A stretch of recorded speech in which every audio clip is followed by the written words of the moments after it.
অয় কি রে, কথার ফাঁদে আটকে গেল লোক, ভুলেই গেল খুব সহজেই বোন আছি আর শোক।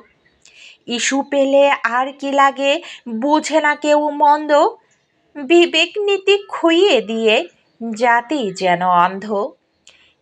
একের পর এক ইস্যু দিয়ে স্বদেশ আমার ঘেরা, অপকর্মে দেশটা যেন সকল দেশের সেরা। বুঝে গেলাম স্বার্থ ছাড়া কেউ বলে না কথা, ভ্রষ্ট নীতি ধ্বংস জাতি, নীরব মানবতা। খুলবে কবে বিবেকে দুয়ার, বলতে কি কেউ পারো, ভালো মানের মানুষ হতে লোভের মোহ ছাড়ো। হ্যালো এভরিওয়ান, আসসালামু আলাইকুম। আমি প্রিয়া, নতুন একটি ব্লগে আপনাদের সবাইকে স্বাগতম। কি আমার এই ভিডিও দেখে আর কবিতাটা শুনে বোন আছিয়ার কথা মনে পড়ল?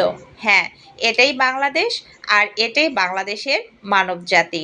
আমরা না খুব সহজেই মানুষকে উপরে তুলতে পারি, আবার খুব সহজেই মানুষকে মারতেও পারি।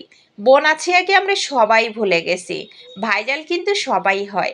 যখন ভাইরাল হয় তখন এই বাংলাদেশের বাংলা জাতি সবাইকে নিয়ে মাতামাতি করে। আর বোনাছিয়াও ভাইরাল হয়েছিল, তবে কোনো ভিডিওতে নয়, তার জীবন দিয়ে, তার ইজ্জত দিয়ে।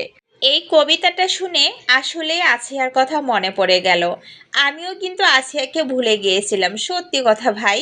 কিন্তু যখন একটা গ্রুপে আকরাম হোসেন ভাইয়ের এই লেখা কবিতাটা আমার চোখে পড়ল, তখনই ফট করে আসিয়ার কথা মনে পড়ল। আসলে আমরা কি অদ্ভুত মানুষ, তাই না?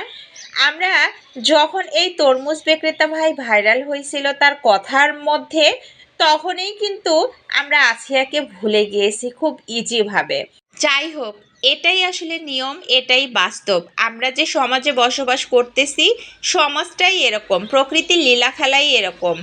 আমরা না কেউ কাউকে সারা জীবন মনে রাখতে পারি না।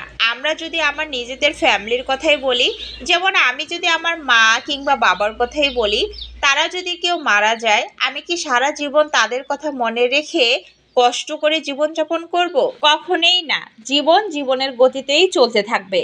কিন্তু এমন কিছু বিষয় আছে যে বিষয়গুলো বাঙালিরা খুব বেশি মাতামাতি করে। যেমন একজন তরমুজ বিক্রেতা ভাই যখন এই কথাটা বলেছিল, তখন বিভিন্ন ফেসবুক আর ইউটিউবার তার দোকানের সামনে ভিড় করতেছিল, এবং তাদের কারণে পরবর্তীতে বেচারা মানুষ গলাটাকেই নষ্ট করে ফেলছে, প্লাস তার বিজনেসটাও ডাউন হয়ে গেছে। তার মানে তাদের কাছে এই ধরনের ইন্টারভিউ দিতে গিয়ে তার তরমুজ বিক্রিই হতো না। লাস্ট পর্যায়ে এসে গণমাধ্যমে উনি জানিয়েছিলেন ওনার তরমুজ বিক্রি কমে গেছে, উনি এত টাকার লস খাইছে। যাই হোক, আজকে তরমুজ ভাইয়ের জন্য বোন আছিয়াকে সবাই আমরা ভুলে গেছি। তো আপনারা সবাই ভালো থাকবেন, সুস্থ থাকবেন। আল্লাহ হাফেজ, আসসালামু আলাইকুম। পাশে থাকবেন, লাইক কমেন্ট করবেন।